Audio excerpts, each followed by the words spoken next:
Moisés ben Maimón, conocido como Maimónides, el segundo Moisés según la versión utilizada de su nombre, fue el filósofo más destacado del judaísmo medieval y uno de los principales de su época, ya que su obra fue admirada y ensalzada por las grandes religiones monoteístas como el cristianismo y el islam.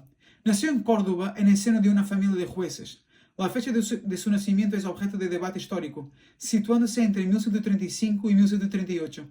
Creció y comenzó sus estudios en uno de los momentos más fascinantes y también más turbulentos de la historia europea y mediterránea, la España islámica al-Andaluz del siglo XII.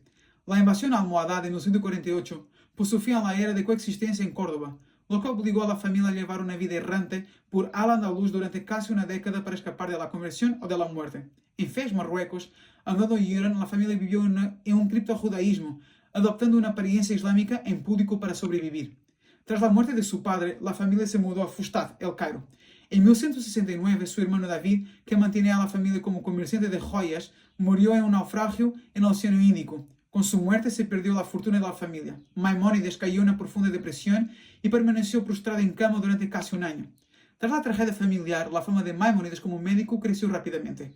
Llegó a ser médico del visir Al-Fadil y luego del sultán Saladino. En una carta a Samuel ibn Tibón, describe jornadas inhumanas, mañanas en El Cairo y tardes y noches en Fustat, atendiendo a numerosos pacientes. En 1177, la etapa final de su vida en Fustat estuvo marcada por su consagración como la figura más influyente del judaísmo medieval. Maimónides se convirtió en el jefe oficial de la comunidad judía de Egipto.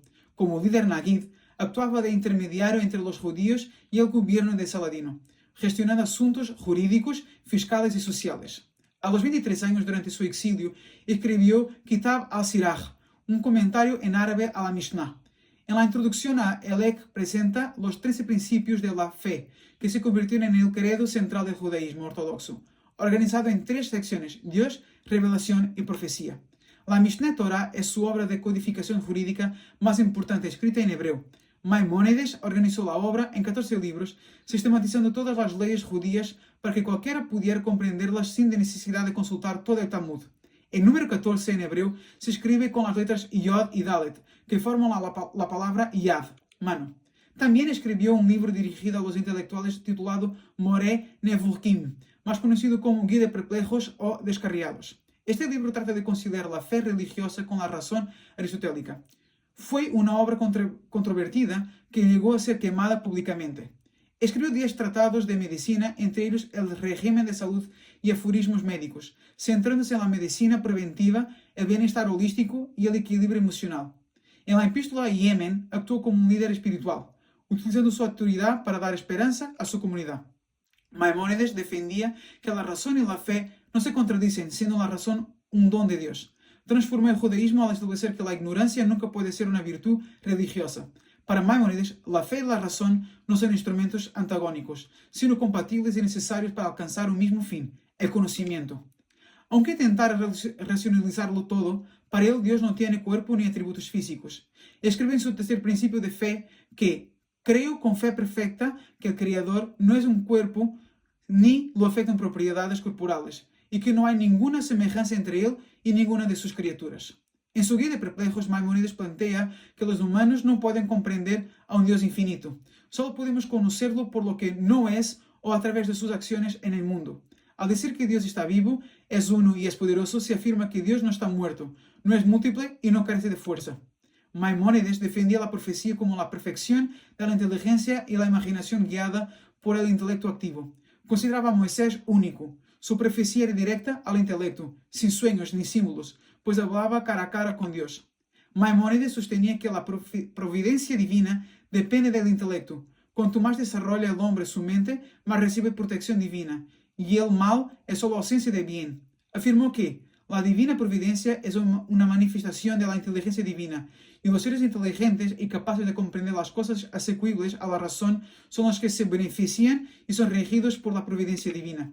Afirma que la imagen de Dios de Génesis 1:26 no es física. Distingue el término tselem, que es la esencia intelectual de Toar, que es la figura corporal o apariencia externa. Para él, lo que nos asemeja al Creador es nuestra capacidad de pensar, que nos permite percibir verdades intelectuales. Veía el relato de Génesis no solo como historia religiosa, sino como física.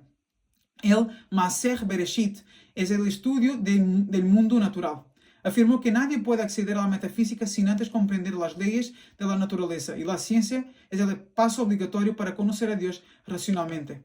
Defendió la creación ex nihilo frente a la eternidad de la materia de Aristóteles. Reconocía que la razón no puede probar ninguna postura, pero elegía la creación bíblica por la ley moral y la voluntad divina, destacando 3 puntos: límite de la razón, soberanía de Dios y prioridad de la fe sobre la prueba. Para Maimónides, el tiempo no es eterno, surge con el movimiento de las esferas celestes. El sábado funciona como enseñanza.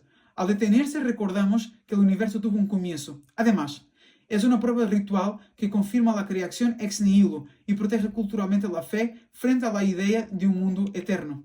Su influencia se extendió a pensadores cristianos como Tomás de Aquino y a filósofos modernos como Spinoza.